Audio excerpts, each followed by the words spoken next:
digamos, el presidente Daniel Noboa y el ministro Reinberg han anunciado un toque de queda por la inminente, o más bien por la amenaza urgente, la amenaza inminente, la amenaza presente que vivimos los ecuatorianos sobre alrededor de la criminalidad, del narcotráfico, de los dolores que nos marcan todos los días a los ecuatorianos, y anuncian un toque de queda frente a esta amenaza presente, frente a esta amenaza vigente. Bueno, ese toque de queda será en 15 días. Ya vamos a analizarlo con el general Luis Altamirano, que ya está conmigo nuevamente. General, yo le pedía disculpas por la espera. Usted siempre tan puntual y yo, a mí me cuesta mucho mantener esa puntualidad. Le pido 1.000.000 de disculpas, querido general. Bueno, saludos, Fernando. Un gusto estar acá junto a ustedes. Muchas gracias por la invitación. Un saludo cordial a la audiencia. General, me resulta muy interesante conversar esto con usted, porque si bien es un momento crítico en materia de seguridad, si bien es un momento crítico a nivel mundial, en los niveles de calentamiento de los conflictos, también luce como que el gobierno nacional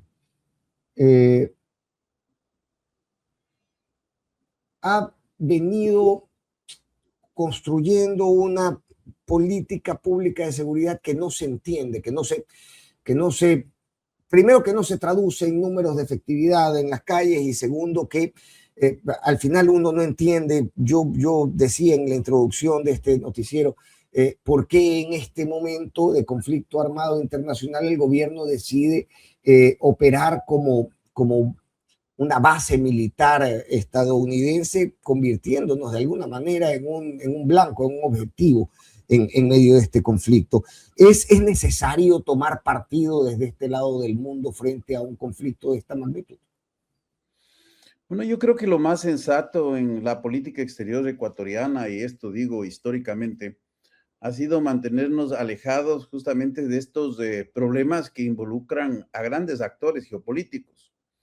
Y la posición que debe siempre impulsar el Ecuador es en la búsqueda de la paz, rechazando cualquier acto de agresión o inclusive de retaliación, como también se ha dado por parte de Irán hacia los países del Golfo. Es decir, no es solo condenando la actividad de los Estados Unidos en términos no de llamar la atención, pero sí de hacer un llamado a que sea justamente el consenso, el encuentro, el diálogo, la forma de solucionar este problema. Esa debe ser, en mi forma de ver, la forma más sensata de abordar un conflicto que a la final tiene sus repercusiones. No solo las repercusiones regionales, sino que también tiene repercusiones de carácter mundial. Y lógicamente que puede conllevar a repercusiones en América Latina, especialmente cuando los países pueden tomar parte de uno o de otro lado. Entonces, esto yo quisiera simplemente mencionar, porque las repercusiones pueden ser políticas, pueden ser económicas, pero también pueden venirse en el plano de la seguridad. Dicho eso, general, se anuncia con mucha pompa la llegada de aviones estadounidenses. Se promocionaba incluso con un video que al final resultó ser antiguo, la llegada de estos aviones, y inmediatamente el ministro del Interior y el presidente anunciaban una operación conjunta de seguridad del 15 hasta finales de mes. ¿Qué tan buenos resultados puede traer en un momento como este eso, general? No luce tampoco como algo planificado, no luce como algo que estuviéramos esperando del gobierno, pero cierto que es peculiar que anuncien un toque de queda que se dará de hoy en 15 días y no ante la inminencia de un riesgo. ¿Cómo lo evalúa usted? Bueno, yo desde el principio he mencionado, cuando se vienen haciendo anuncios del gobierno, que esto está articulado a una política de comunicación que busca sostener la credibilidad del presidente. De hecho, no tienen ni siquiera el mínimo cuidado cuando abordan estos temas, por ejemplo, del inicio de una nueva fase. Ya no sabemos en qué fase estamos, Sin embargo, hablan de una segunda fase. Recordemos que la propia ministra de Presidencia, la ex ministra, mencionó en un momento determinado de que entrábamos a una segunda fase. Después tuvimos otros anuncios en donde fue desapareciendo este nombre que era parte del marketing del gobierno, el Plan Fénix, y comenzó a aparecer de forma progresiva el nombre del bloque de seguridad. Y después entramos a una nueva fase que se había anunciado desde el gobierno y posteriormente a una nueva fase que se había anunciado desde las Fuerzas Armadas. Pero hoy nos hablan de que es la segunda fase. Entonces hay inclusive una incoherencia y sobre todo lo que más me preocupa es que en el país no existen contrapesos de fiscalización política que puedan exigir explicaciones de qué se está haciendo en el Ecuador en materia de seguridad. Porque ese es el problema. Cuando vemos, por ejemplo, en los Estados Unidos, sobre la situación actual, en un régimen también que ha roto una serie de reglas, la misma administración del presidente Trump, en esta guerra que inicia contra Irán, apoyado por Israel o en conjunto con Israel, en donde incumple un elemento básico que está establecido en la propia Constitución de los Estados Unidos, la necesidad de comunicar al Congreso el inicio de acciones de guerra. Porque no se trata de una respuesta frente a una acción inminente en donde no se ha podido probar, sino una acción en donde el presidente toma esta decisión. Pero ahí tiene usted los comités del Senado, como de la Cámara de Representantes, que buscan respuestas políticas con quienes asesoran y toman esta decisión. El problema es que en el país no existe absolutamente ningún tipo de contrapeso. No sabemos ni qué fue el Plan Fénix, no sabemos lo que fue la nueva fase del plan. Recuerde usted que recientemente se anunció con un video que no decía nada y se hablaba de un nuevo plan. Y lo que más me llama la atención es que hay que hacer una reflexión crítica porque lo que se hizo es un anuncio de marketing. Y cuando yo pregunto a un expuesto qué le parece el nuevo plan, escucho que dicen cualquier cosa, pero en la realidad no se puede decir casi absolutamente nada, porque Qué importante eso, qué importante eso. Qué importante eso que usted dice, general, porque al final, hoy por hoy los ecuatorianos, ni a nivel de fiscalización en la Asamblea, ni nosotros para generarnos una opinión de las acciones de gobierno y su efectividad, podemos identificar ni siquiera las fases de ese plan. Es decir, ¿cómo podríamos evaluar nosotros la fase 1 si no sabemos ni cuándo empieza, ni cuándo termina, ni qué resultados se planteaba, ni cuáles de ellos obtuvo?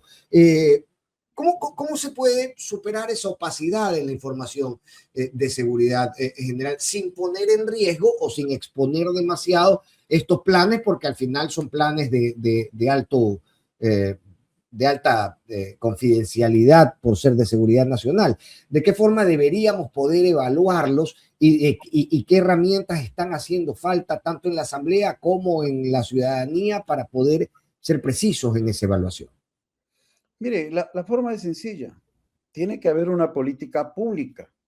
Y se dice pública porque tiene que ser accesible a todos los ciudadanos. Y la política pública no conlleva obligatoriamente la necesidad de describir una serie de elementos de carácter reservado que aterrizan, eso sí, en los planes operacionales.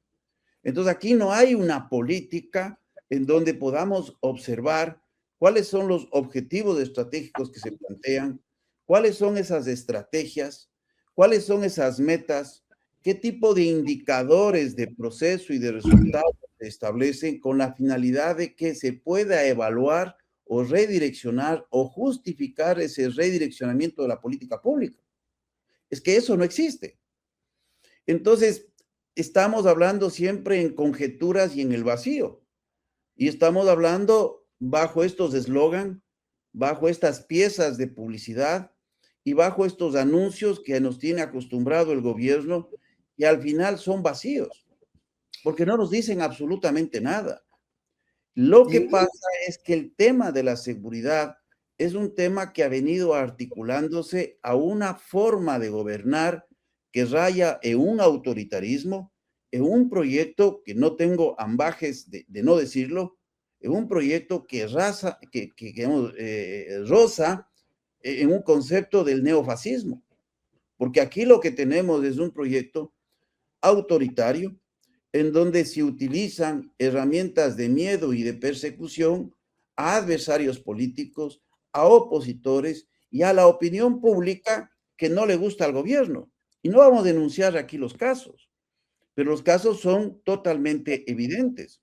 Y se utilizan con estos elementos simbólicos porque los proyectos de corte totalitario inician justamente con esta visión binaria, es decir, del blanco y el negro. En esta visión binaria en donde o el que está con el gobierno no es representan el bien, no es delincuente o criminal.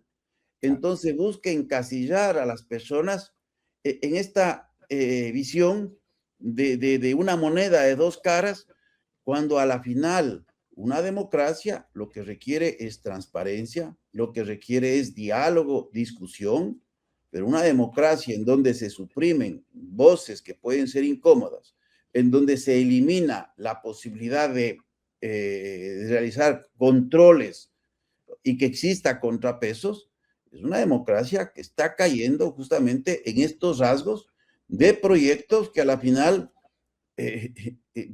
tendrán el límite inclusive de irse, porque la cantidad de pecados que ya se vienen cometiendo hace muy difícil que estas personas piensen en irse. Entonces estamos frente a un proyecto que no es transparente.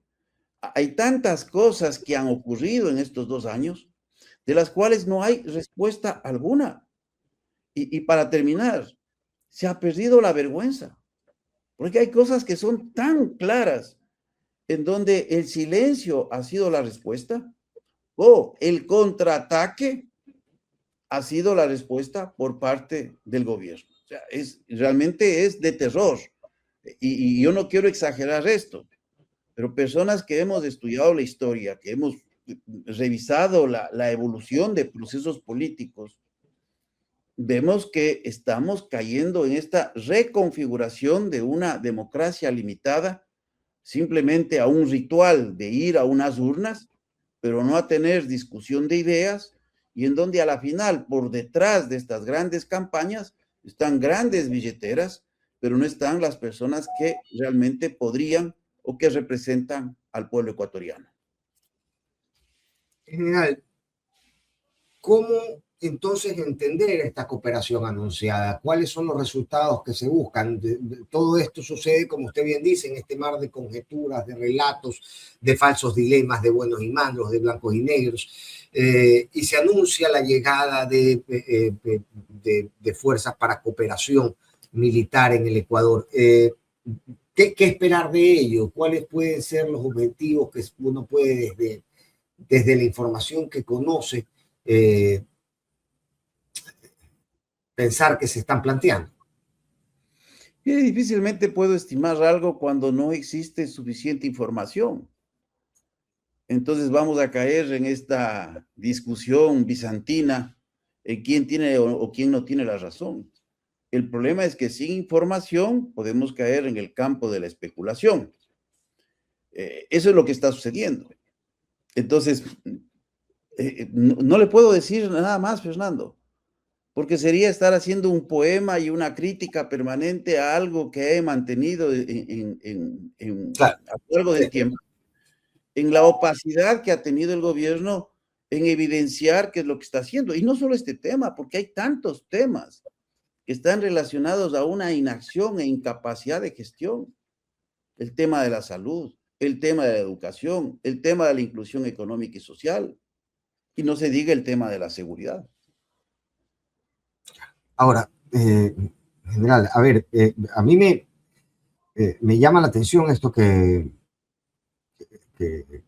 está sucediendo, porque la manifestación de la voluntad del pueblo ecuatoriano ha sido clara en torno a las bases militares extranjeras. ¿Cuáles podrían ser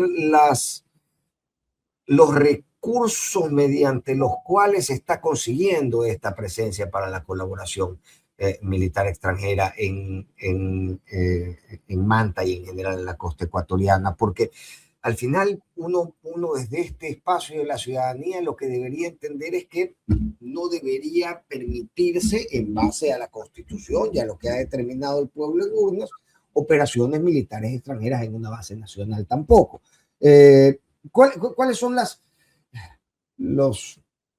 argucias, si se puede, o las justificaciones legales para que esto esté sucediendo hoy por hoy? Y nosotros manteníamos ya acuerdos de cooperación en los cuales yo mencioné cuando se dio el proceso previo a la consulta popular y referéndum, de que la capacidad de sobrevuelo de las aeronaves de Estados Unidos, particularmente de 2 agencias federales, eran superiores en términos de cobertura y de tiempo de permanencia a lo que existía durante la presencia de la base de Manta.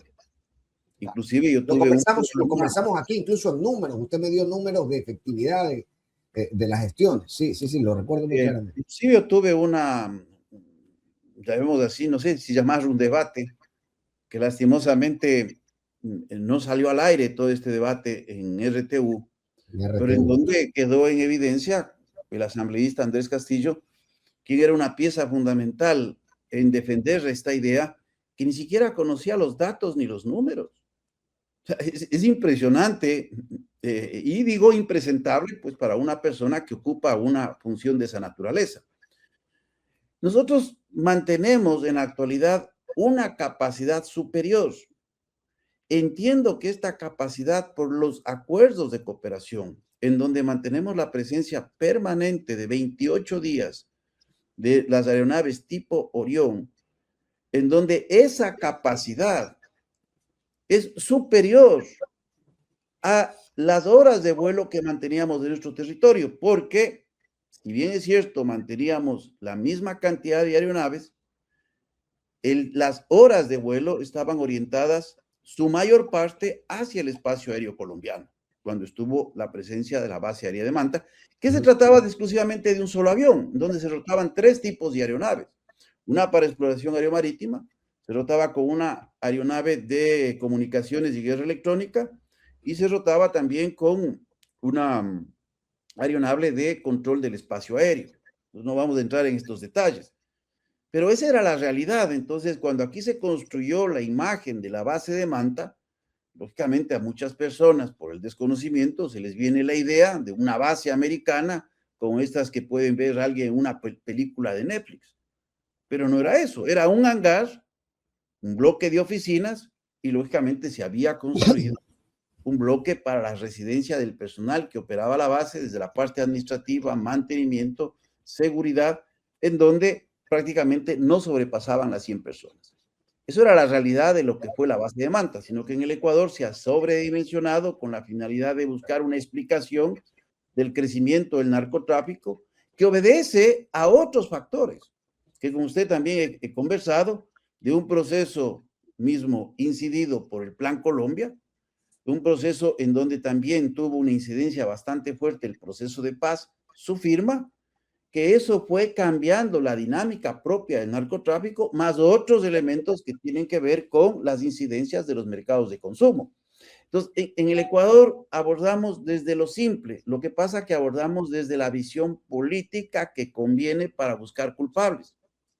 Y eso es lo que he visto, porque fui invitado para esto, para conversar sobre el tema de la guerra Estados Unidos-Israel versus Irán, en donde ya tenemos algunas posiciones que son posiciones ciegas frente al proceso de este conflicto, que tiene una serie de explicaciones históricas como antecedentes, que tienen explicaciones en relación a lo que viene ocurriendo desde el año 2025, sobre todo, y estos días, pero que tiene escenarios y situaciones que en cierto modo yo considero no fueron previstas por los Estados Unidos, porque allá también hay una dinámica de toma de decisiones que es bastante compleja, y hay esta opacidad también de entregar información en donde lo van a tener que hacer, lo han venido haciendo estos días al Congreso de los Estados Unidos. Correcto, general. Y bien que me abra la puerta para hablar de esto, porque ciertamente es lo que nos habíamos planteado cuando le hacíamos la invitación. Porque este juego de relatos, este juego de conjeturas que usted me mencionaba, acá en el caso interno, también juega un rol en geopolítica internacional, en las declaraciones y de posturas en este escenario. Hablaba usted también de la opacidad con la que se busca llevar adelante este tipo de aventuras, aventuras mortíferas, pero impulsos militares en otras zonas del mundo, y el impedimento de acceder a información suficiente. Que es algo que ha venido sucediendo con el Estado de Israel de forma permanente sin que ninguna de las organizaciones multinacionales de revisión, por ejemplo, de energía nuclear o las propias Naciones Unidas puedan observarlo suficientemente o acaparar información suficiente para poder tener un diagnóstico necesario de la capacidad militar de Israel, justamente por esa vocación por la opacidad.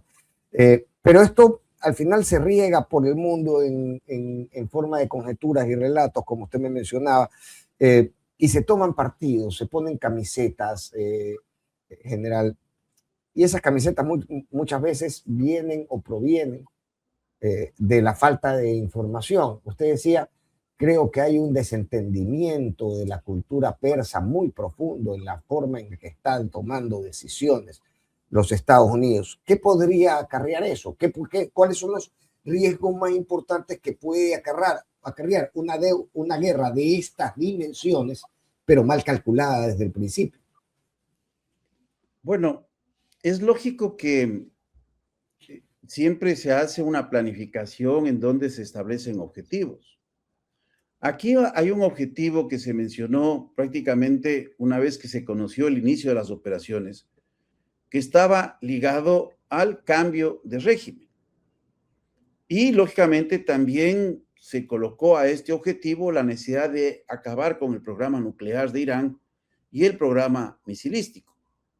Pero aquí sí requiere analizarse porque ya existen contradicciones en lo que se ha venido diciendo en estos días por parte del propio presidente de los Estados Unidos, su secretario de Estado y el secretario de Defensa. Entonces puede haber un cálculo estratégico equivocado. Es una hipótesis razonable. Mire, cuando hay una crisis, y en este caso no se trataba de una crisis porque no se trataba de una amenaza inminente, pero cuando hay una crisis, normalmente la centralización de la decisión recae en el Ejecutivo.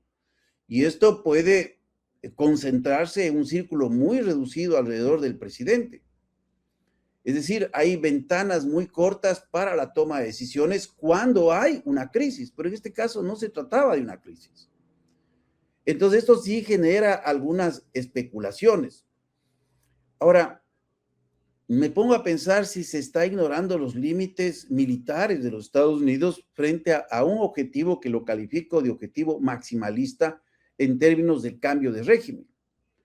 Porque hay que tomar en cuenta que Irán no es Venezuela.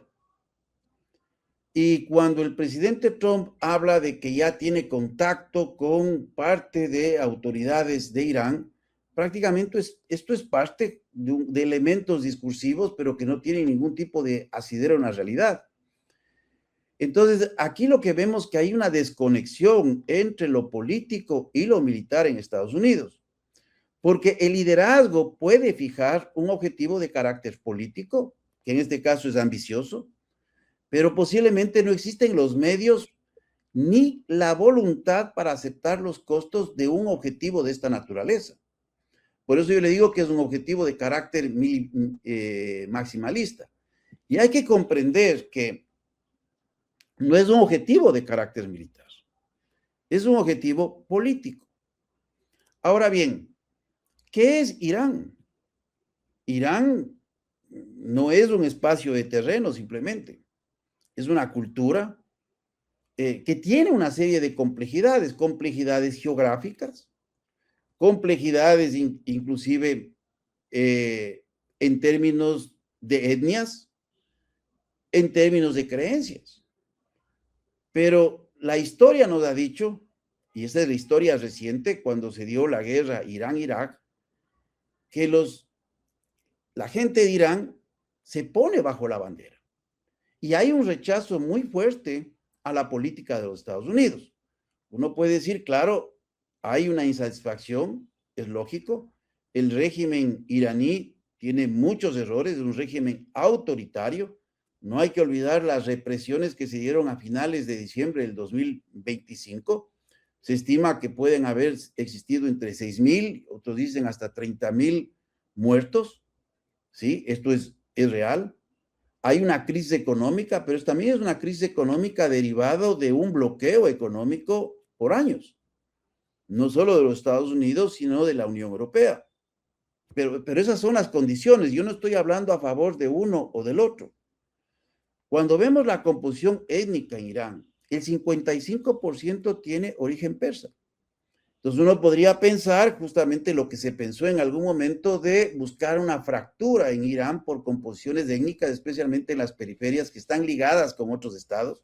Por ejemplo, los de origen turco con Turkmenistán, los azeríes con Azerbaiyán, los árabes que están justamente en la región de mayor producción petrolera hacia las naciones del Golfo Pérsico, o inclusive los kurdos con enlaces con lo que es Irak y con lo que también es Siria y estos enlaces que se pueden dar inclusive hasta con Turquía.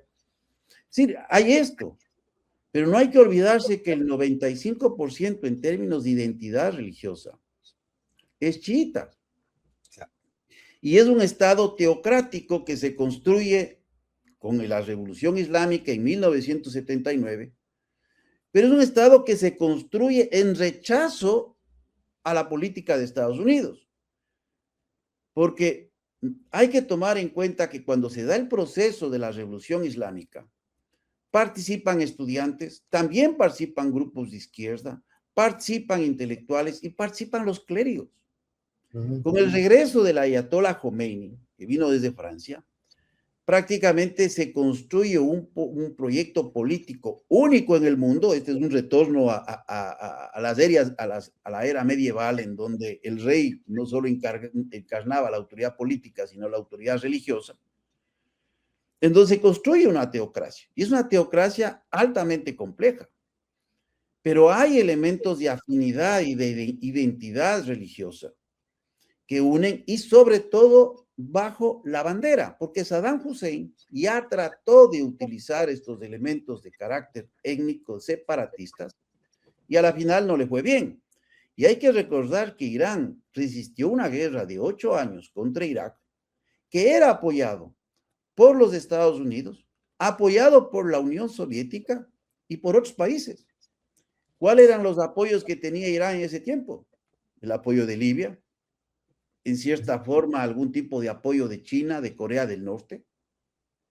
Es decir, el resultado de este aislamiento, autoaislamiento que ha tenido Irán, vio la necesidad de generar una, digamos, indigenización, o sea, un sistema de producción propia de armamento frente a esta posibilidad de aislamiento.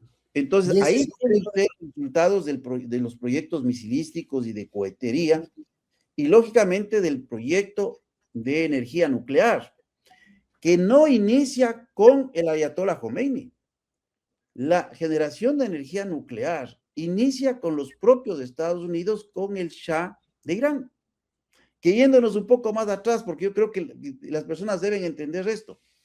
El Shah de Irán, a la final, es colocado por los Estados Unidos en 1953, porque primero él asume este mandato después de que su padre es derrocado por los intereses de ingleses y rusos, en ese tiempo la Unión Soviética, durante la Segunda Guerra Mundial. Pero posteriormente, cuando el primer ministro Mogadech nacionaliza el petróleo, se da un golpe de Estado auspiciado por la CIA y por el MI6, de Reino Unido y se coloca al famoso Shah de Irán, Reza Pahlavi, que se transformó en un gobierno modernizador, eso sí, pero un gobierno que también estuvo involucrado en profundos casos de corrupción, de represión, es el que creó la policía secreta, la SAVAK, que es igual que una Gestapo, de persecución a los ciudadanos iraníes. O sea, no es que Irán era un oasis en donde todos sonreían y vivían felices. Entonces, fue una revolución de carácter violenta. Y que tiene origen en un interés en el petróleo. Ahora se hablaba también de esta motivación general. ¿Podría tener el mismo origen esto que el momento en que Estados Unidos se procuró al Shah como gobernante y lo apoyó el advenimiento de este régimen? Es decir, esto tiene un interés meramente de recursos naturales, como sospechamos también en Venezuela. Aquí hay varios intereses que confluyen. Mire, esa es mi opinión. Yo pienso que quien empujó a la guerra a los Estados Unidos con gran incidencia fue el Estado de Israel. Sí. Y ahí hay objetivos que pueden compartir. No olvidemos que en la política de seguridad de los Estados Unidos recientemente publicada hay una especie de retraimiento hacia el hemisferio occidental y obligar a que sus naciones aliadas asuman los costos en cada una de las regiones. Y esto genera un papel predominante al Estado de Israel en el mantenimiento del equilibrio de la seguridad en la región del Golfo. Entonces, esto está ahí en la mesa. E Irán es considerado un enemigo histórico de Israel. De hecho, no mantienen relaciones diplomáticas porque Irán no reconoce el Estado de Israel. Y si bien es cierto, siempre estuvo presente en la preocupación de Israel, Israel aprovecha con la caída prácticamente de Siria el obtener un corredor estratégico de acceso directo hacia Irán, que le facilita totalmente en este caso. Pero hay una experiencia también que hay que tomar en cuenta que tienen estas naciones, es la experiencia de Irak. Y los Estados Unidos tienen esta experiencia, la experiencia de Afganistán y la experiencia de Irak, porque no podemos decir en términos de guerra, cuando uno ve desde la visión de Clausewitz, que dice que la guerra es la extensión de la política por otros medios, las guerras de Irak y de Afganistán constituyeron un gran fracaso de la política de los Estados Unidos. Y justamente lo que está buscando, en cambio, Israel es aniquilar la posibilidad de que Irán se transforme o pueda tener las capacidades para agredir el Estado de Israel. O sea, hay que entender las posiciones. Y también no hay que olvidarse que Irán ha auspiciado grupos terroristas, entre estos Hezbollah, y pese a una orientación diferente, también lo ha hecho con Hamas. Entonces, hay estas conexiones que preocupan al Estado de Israel, que no se puede dejar de ver. Pero el ataque que se da, que es algo que no se comprende, porque había un proceso de negociación, y este proceso de negociación, inclusive por el representante de Omán, que se estaba dando en Ginebra, se había mencionado de que se iba a hacer de forma muy similar, inclusive en donde Irán aceptaba exigencias mayores del acuerdo que fue firmado en 2015 con Obama. El problema es que no ha habido una voluntad de llegar a una solución diplomática, porque recordemos, en 2015 generó este acuerdo de acción para controlar justamente las capacidades nucleares de desarrollo de Irán, que cuando llegó Trump lo tiró abajo. Pero en estas negociaciones, inclusive, aceptaron la presencia de misiones americanas de verificación, lógicamente de la Agencia Internacional de Energía Atómica, y de la entrega del uranio diluido que todavía mantienen en su poder. Por eso es inexplicable que de un momento a otro se haga esta operación, porque la justificativa expuesta por el presidente de los Estados Unidos tiene una serie de contradicciones. Hay contradicciones, primero, en decir de que hay una amenaza inminente, no hay tal amenaza inminente, porque o está mintiendo ahora o nos mintió antes, porque en junio del 2025 dijo que con los 3 bombardeos a 3 centrales nucleares había prácticamente afectado la capacidad de la producción de una bomba atómica. De hecho, la Organización Internacional de Energía Atómica mencionó que no se había destruido por completo y que tenía capacidades en el mediano plazo. Pero estaban sentados para firmar un acuerdo. Eso es lo que faltaba, una sesión más que tenía que dar lugar este día lunes. Y posiblemente había un acuerdo, pero esto no le beneficiaba al presidente Trump. Eso quiero saber. ¿A quién beneficia que no exista un acuerdo? Es decir, aquí hay la intención de que estos acuerdos o estas negociaciones no sirvan para nada y más bien pasar a un siguiente paso, que es estos bombardeos y estas operaciones de guerra. ¿Quién sale beneficiado de eso y cuál podría ser la intención de propiciarlo? Es que, mire, en cierto modo sería aceptar que la narrativa construida por el presidente Trump es totalmente falsa. Porque él dice, o sea, mire, hay cosas que dice el presidente que son inexplicables. No se ha podido contener la capacidad de desarrollo tecnológico de Irán en términos de la construcción de un artefacto nuclear. Bueno, usted, señor, es el que tiró abajo el acuerdo firmado en el 2015 y él lo tiró abajo entre el 2017 y 2018. Entonces, ¿cómo puede hablar de que no se ha podido contener porque no se puede hacer el control si él tiró abajo todos los mecanismos de control? Ahora, cuando se estaba acercando a un acuerdo, ni siquiera muy similar, sino un acuerdo prácticamente de aceptación completa de Irán, de la supervisión de sus instalaciones nucleares y de la entrega del uranio enriquecido, se llega a una decisión de una guerra. Entonces, no tiene explicación. Ahora, esta es una guerra que el presidente inicialmente había anunciado que cuando se dieron las primeras manifestaciones y algunos problemas, que será quirúrgica. No ha sido quirúrgica, es masiva. Nos ha hablado de 4 días. En otra presentación nos dice 5 días. Después nos dice una semana. Nos dijeron 4 semanas. La última presentación dijo 5 semanas y posiblemente más. El secretario de Estado dice que no es para cambio de régimen. El presidente dice que es para cambio de régimen. El secretario de Defensa dice, y lo que le estoy diciendo pueden verificar. El secretario de Defensa de los Estados Unidos dice que sí, posiblemente estamos estudiando la posibilidad de colocar lo que se conoce como boots on the ground, es decir, operaciones terrestres. Aquí se ve que hay una completa incoherencia en las declaraciones que dicen cada uno de estos funcionarios.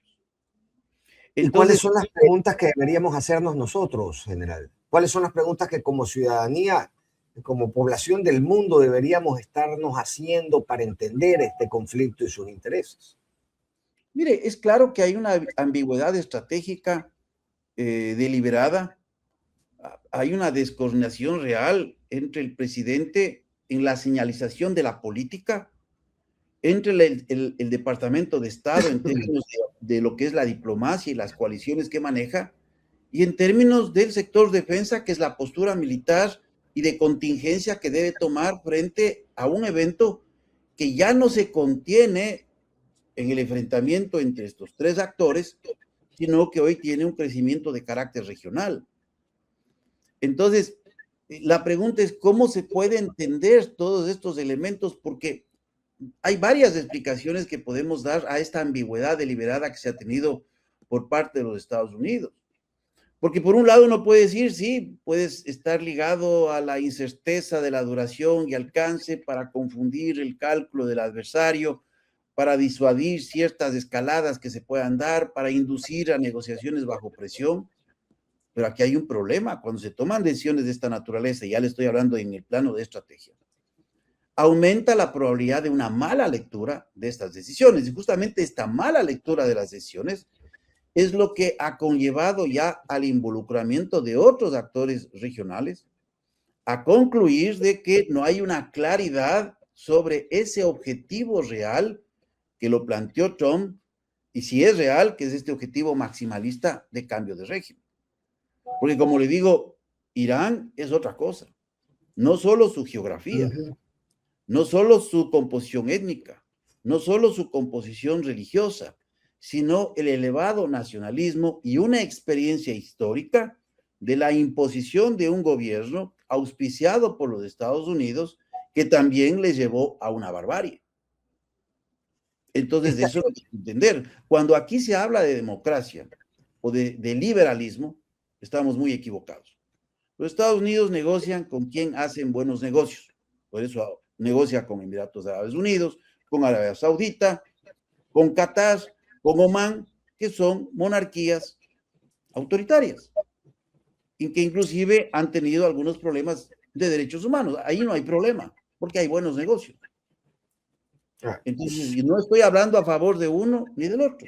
No, pero hablemos de estos países, porque son elementos ya no tan satelitales en el conflicto. Al final son elementos que han tenido bases de operaciones militares israelíes y estadounidenses en su territorio, que han recibido además estos bombardeos y que cuentan con particularidades importantes también en su composición étnica, religiosa y social, más allá de los reyes colocados ahí de forma un tanto artificial, digamos, y que obedecen a intereses de Occidente.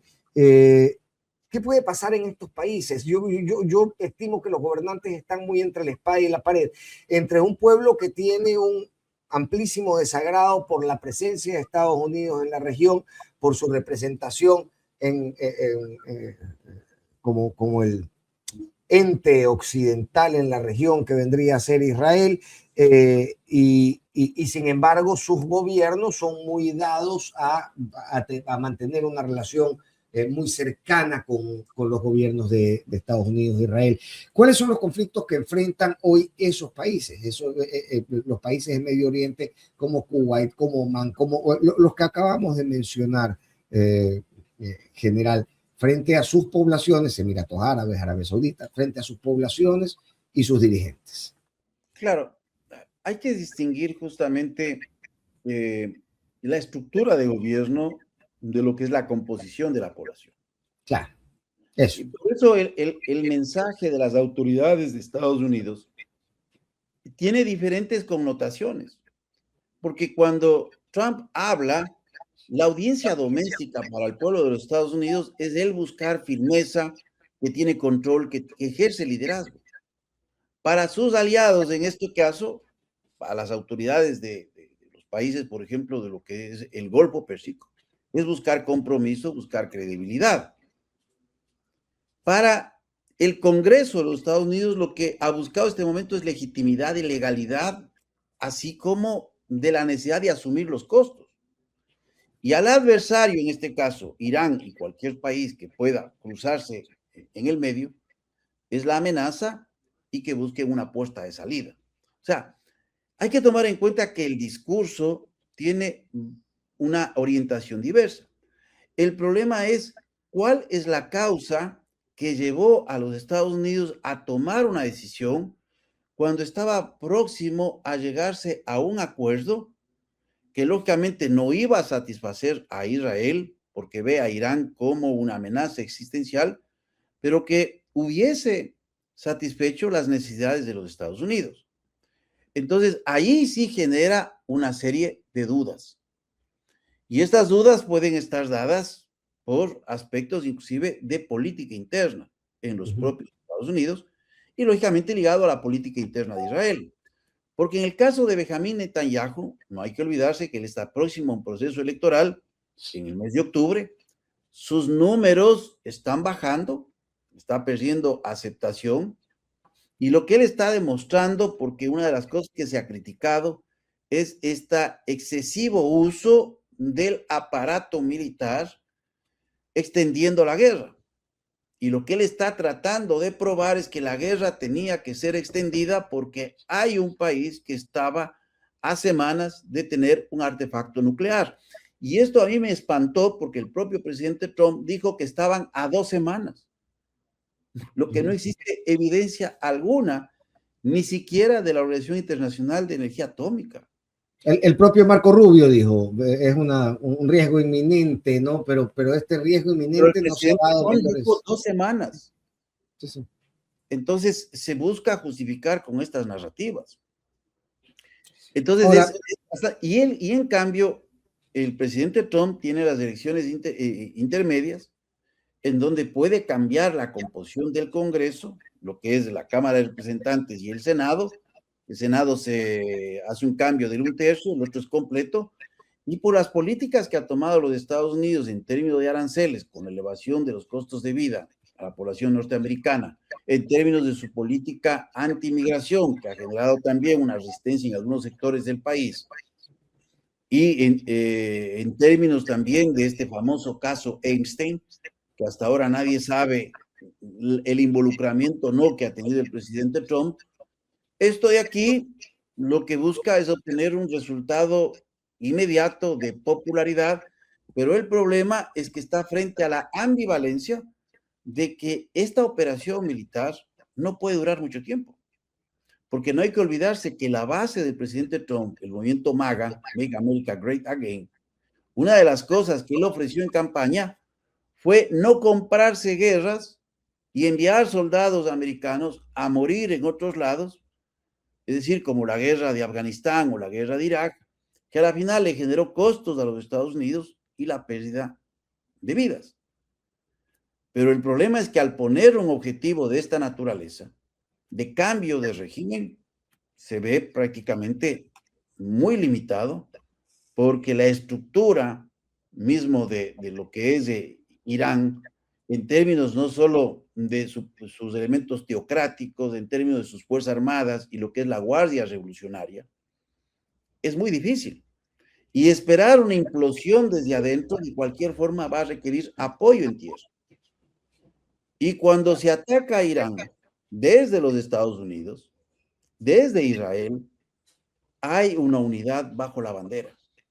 Y yo vuelvo y repito, yo no estoy hablando a favor del uno o del otro, estamos haciendo un análisis. Entonces, como que Estados Unidos entra en un callejón sin salida, hay muchas cosas que se han especulado si esta operación tuvo la suficiente planificación y el tiempo necesario para mantener la capacidad de operar eficazmente por largo tiempo. Hay muchas especulaciones al respecto. Es lógico que la capacidad de los Estados Unidos es infinitamente superior a la de Irán. Y lo que ha buscado Irán es generar daños a países vecinos, sobre todo a instalaciones que ocupan los Estados Unidos, con la finalidad de generar costos económicos que repercutan en las decisiones de estos países en pedir un alto al fuego y llevar a una mesa de negociaciones que sea mucho más transparente. Es decir, Irán también está en una situación existencial. Su régimen depende de las decisiones que se están tomando.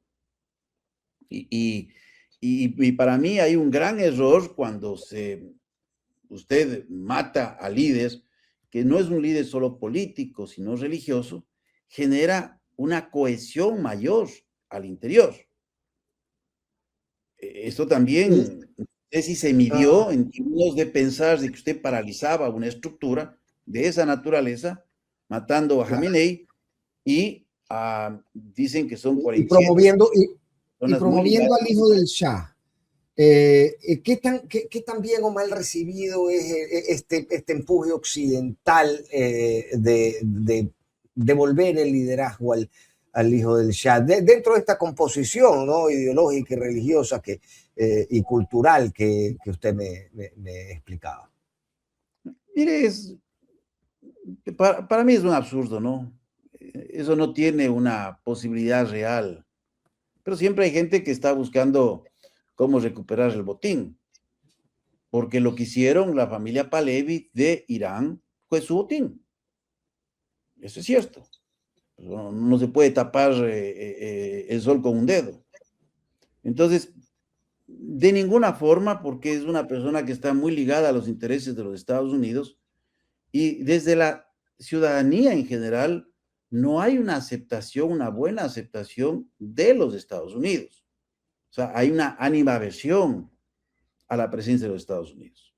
Recordemos que esta animadversión al inicio del proceso de la revolución, cuando quiso existir un acercamiento de la Unión Soviética en su tiempo, el líder Khomeini dijo, si Estados Unidos es el gran Satán, la Unión Soviética es el segundo gran Satán. Es decir, por eso recordemos que el enfrentamiento que se dio de Irán-Irak fue una guerra prolongada, difícil, en donde termina prácticamente en un acuerdo de paz de separación de fuerzas, en donde Irán luchó solo y resistió. Y mucho de esto ayuda a su geografía, ¿no? Es una nación rodeada por montañas, pero esa misma geografía produce aislamiento de pueblos y produce la formación de estas identidades locales que también en algunos casos están ligados con identidades étnicas, y de eso se ha buscado aprovechar los adversarios de Irán en buscar separatismos en los sectores fronterizos ligados con estas poblaciones. Pero mire usted cuál ha sido la reacción, por ejemplo, de la comunidad en Pakistán. Ha sido contraria a los Estados Unidos. ¿Cuál ha sido la reacción en Irak de la población de Irak? Contraria a los Estados Unidos. Ellos tienen el ejemplo más claro de cómo quedó su país. Quiero hablar de eso, querido general, porque si bien marcaba usted que de la totalidad de la población musulmana mundial, solamente un 15% es chiita. Sin embargo, en Irán concretamente representan casi el 95% de la población.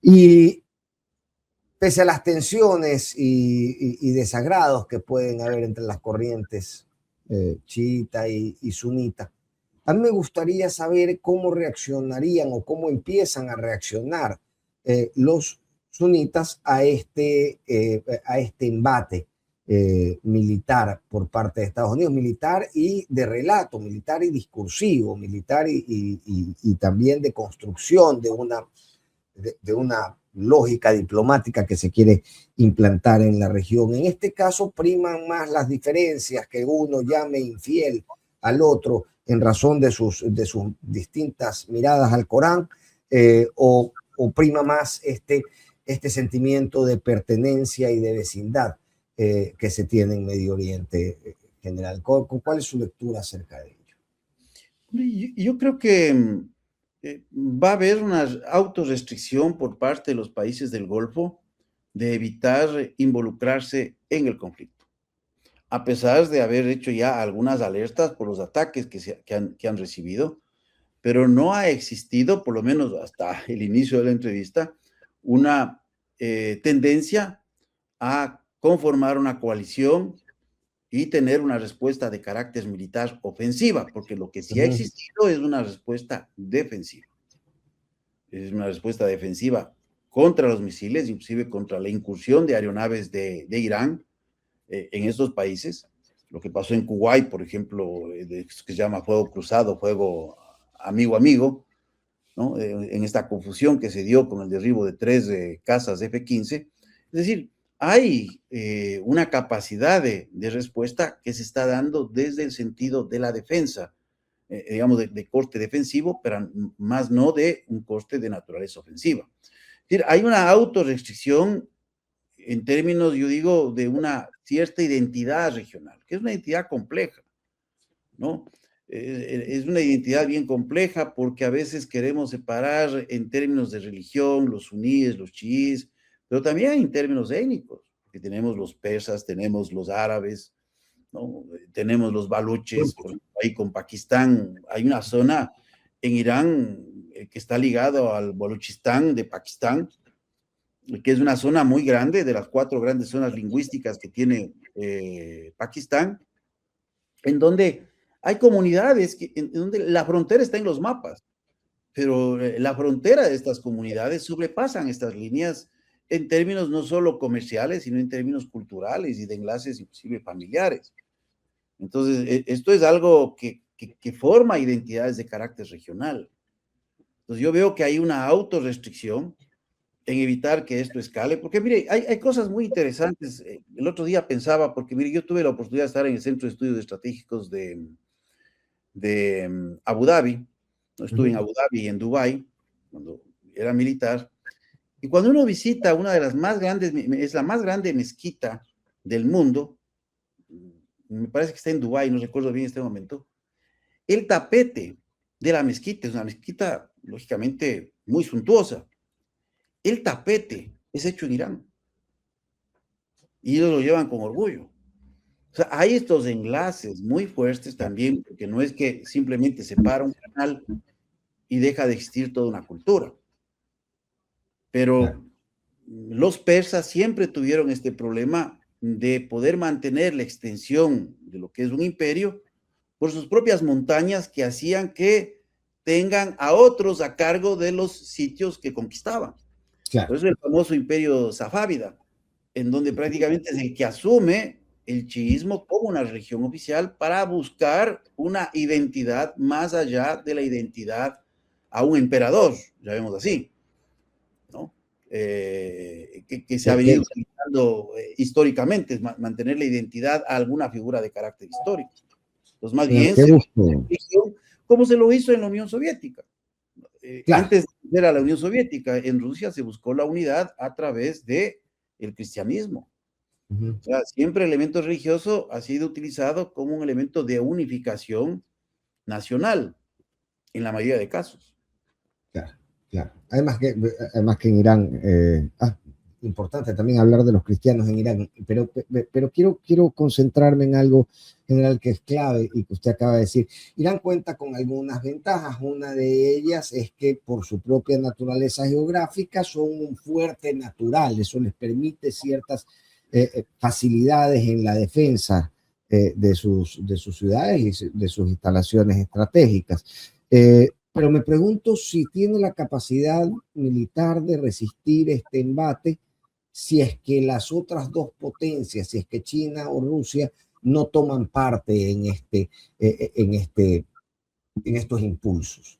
Eh, ¿Qué evaluación se puede hacer en uno y otro escenario? En un escenario en el que China o Rusia participen de forma más activa, o bien a nivel diplomático, o bien a nivel militar, y en caso de no hacerlo. Mire, yo creo que la participación de China y Rusia está restringido exclusivamente al ámbito de carácter diplomático.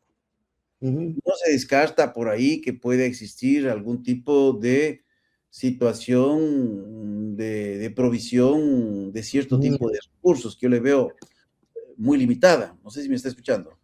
Sí, sí, sí. Ya. Yo le veo muy limitada. Em, China no se compra guerra ajena, ¿no? China tiene una visión de largo plazo en donde básicamente tiene su interés. No nos olvidemos que hay una provisión importante de petróleo desde Irán hacia India, que también le interesa a Irán, sobre todo con India, pero también con China. Entonces, hay algunos intereses ahí, especialmente con China. Y lógicamente con Rusia. Rusia ha condenado, pero Rusia condena también lo que él hizo. Lo que tenemos más que todo que preocuparnos en este momento es que el orden internacional se encuentra en una de las fases de mayor debilitamiento histórico. Porque este ataque de los Estados Unidos de Israel es una agresión y una violación al artículo 51 de la Carta de las Naciones Unidas. No es un ataque que se realiza por autodefensa. Más bien, las acciones de Irán están justificadas en términos de defenderse frente a un agresor. Entonces, todo aquello que se diga en el Consejo de Seguridad, yo vi la intervención del representante de Irán, de todos estos elementos de carácter legal en términos del orden internacional, bueno, quedan en el vacío, porque a la final tenemos un sistema en donde los P5, que son los miembros permanentes del Consejo de Seguridad, con el simple derecho de veto, conlleva el que no exista resolución. Y el problema es que si existiera resolución, si hubiese una posibilidad de que Estados Unidos no asista al Consejo, ¿quién hace cumplir esa resolución? Claro. Entonces yo creo que los países, en forma general, los países pequeños, medianos, los países que no tienen esta capacidad y poder militar, tienen que apoyar a la consolidación justamente del multilateralismo en todas sus formas, no solo en términos de lo que es la ONU como mayor estructura, porque es a través de estos órganos que un país pequeño puede enfrentar una diferencia comercial con un país grande, que un país pequeño puede solucionar un problema de soberanía con un país con un poder mayor. No hablo tanto de dimensiones, porque el Ecuador no es tan pequeño. Vemos al Ok, Ecuador pequeño, pero no es pequeño si comparamos con muchos países del mundo y especialmente si comparamos con algunos países europeos. No es tan pequeño, no nos veamos pequeños, pero pequeños en términos de su poder nacional, económico, político, social, en términos de su importancia regional, mundial. Entonces, esos países como el Ecuador tienen que apoyar, si no en una forma abierta. Mire, la declaración de Brasil me pareció muy interesante. Rechazan las acciones violentas de guerra de cualquier parte, inclusive de retaliación. Es decir, te dice, no estoy de acuerdo con usted, Estados Unidos, no estoy de acuerdo con usted, Irán, que también usted haga el uso de la retaliación. Busquen la solución conversando. Son posiciones, yo digo, más equilibradas, ¿no? Lastimosamente, en nuestra región las posiciones son extremadamente politizadas. ¿hasta, Yo creo hasta que uno dónde de se los puede? logros fue no tener la UNASUR. Es uno de los más grandes logros para la política de los Estados Unidos, el que no tengamos un órgano de entendimiento regional, porque Claro. lastimosamente la politización excesiva también de unos y de otros llevó a que este órgano prácticamente no exista.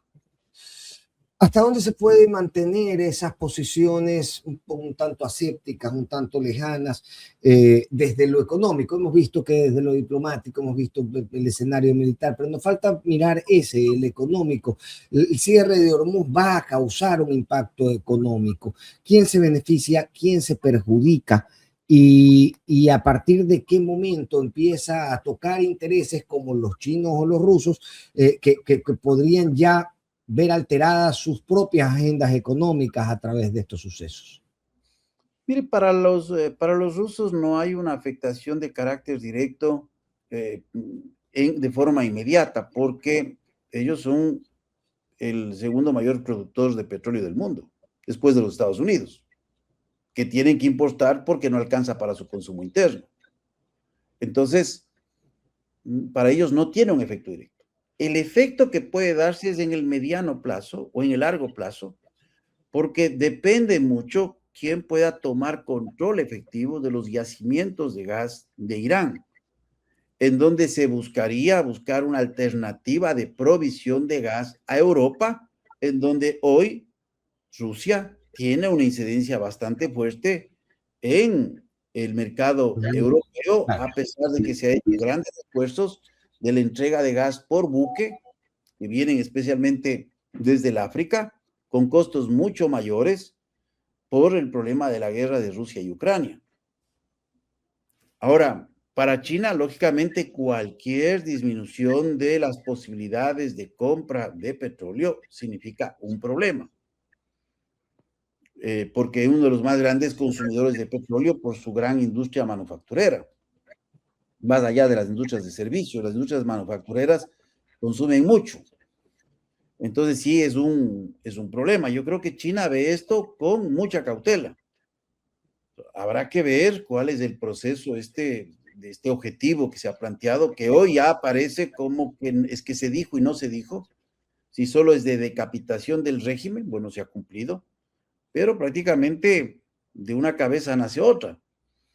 Y si es un proceso de cambio de régimen, yo le veo altamente complicado y sobre todo porque se trataría de una operación de largo plazo con gran cantidad de recursos que se requiere enlazar esfuerzos desde el interior de Irán, que le veo también muy complicado. Recuerde que el presidente de los Estados Unidos dijo, ya estábamos conversando con... No, eso es parte del discurso. No creo que Ahora alguien sí, se arriesgue este momento a decir esto, sobre todo porque hay una resistencia bastante fuerte a los Estados Unidos en Irán. Lo que no quiere decir que el régimen también ha actuado sin claro. límite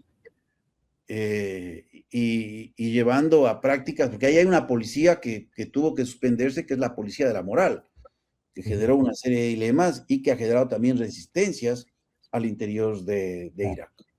Y De Irán. escuchaba decir a una analista iraní en estos días, dice, ok, sí, el régimen ha suavizado su incidencia en la vida social de la gente en las ciudades, pero no ha cambiado la ley. Es decir, se ha liberado de alguna forma el día a día de los grupos sociales en Irán, pero la ley continúa ahí, la ley religiosa. Ahora, ¿cuánto más puede sostener Israel este ánimo belicista en una región en la que cada vez tiene un rechazo más manifiesto, más grave en las poblaciones de quienes los rodean, más allá de los gobiernos, que como vemos pueden servir intereses occidentales? Me refiero a las poblaciones, a estas unidades culturales y religiosas de las que hablé, y étnicas de las que hablábamos hace un momento. Bueno, es compleja la situación de Israel. Por un lado, los niveles de amenaza en términos de amenazas convencionales, vecinales, se han venido reduciendo a una mínima expresión a través del tiempo.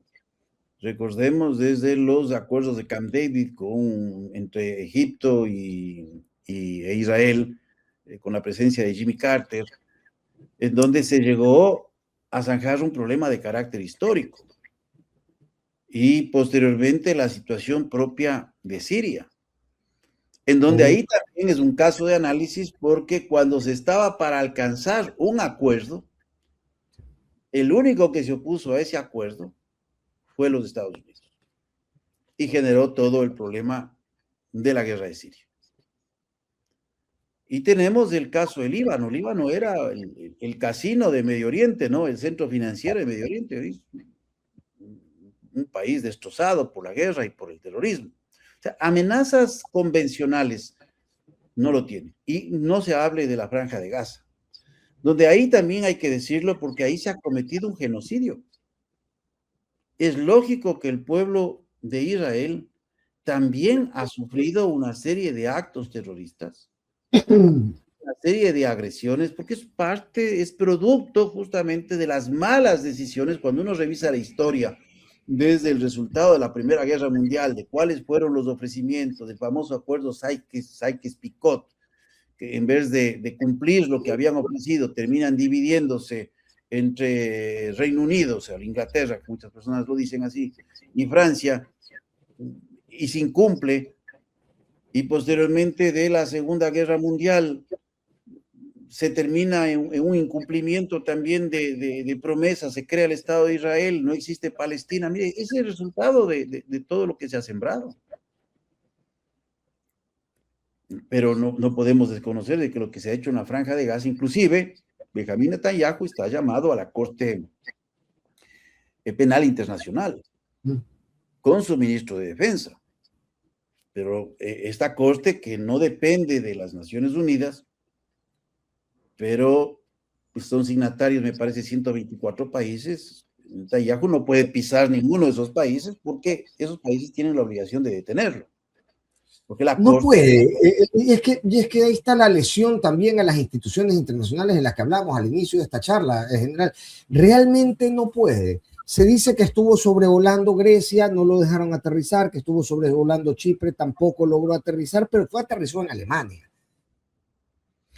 habría que ver si es que Alemania, no conozco este momento, es parte de la Corte Penal Internacional, porque esto requiere una adhesión. Hay dos órganos que hay que diferenciar. La Corte Internacional de Justicia, que es un órgano que depende de las Naciones Unidas, que tiene responsabilidad de juzgar a estados. Y otra cosa es la Corte Penal Internacional, que juzga a personas, presidentes, primeros ministros, militares, etcétera, etcétera. Y depende de la adhesión, en este caso al Estatuto de Roma, hay 124 países y estos 124 países tienen la obligación de cumplir el mandato de la Corte Penal Internacional en el caso de que exista una orden de detención. Bien. Querido general, gracias. Veo que sí, efectivamente, Alemania es Estado parte de la Corte Penal Pero no sé si estuvo Internacional. Benjamín Netanyahu en Alemania. No sé. Bueno, eso todavía no ha sido del todo confirmado, ¿no? Es algo que uno de estos rumores que circuló.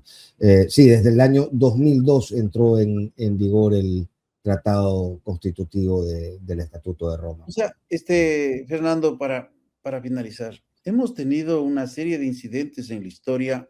A la final, la historia de hoy es la cosecha de la historia del pasado.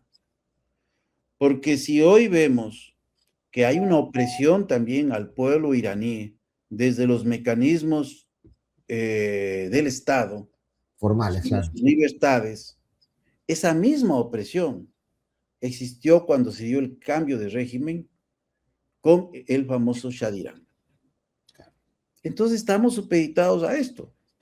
O sea, no pensemos de que el garrote duele menos porque viene de una mano blanca o viene de una mano negra. Entonces, ojalá se pueda encontrar una solución. Le veo muy complicado este momento porque los Estados Unidos han entrado bajo una discusión de cambio de régimen, digamos, bajo un propósito de cambio de régimen, en donde veo que ya los discursos comienzan a adaptarse. En los Estados Unidos hay un rechazo, estaba viendo un aspecto relacionado a las encuestas, hay un rechazo del 70% a que los Estados Unidos se involucre en una guerra de larga duración. Porque hay este efecto que se conoce de los body bags.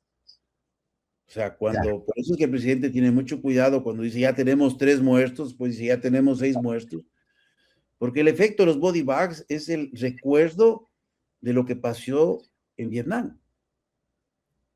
Y posteriormente fue una sociedad fracturada y olvidada.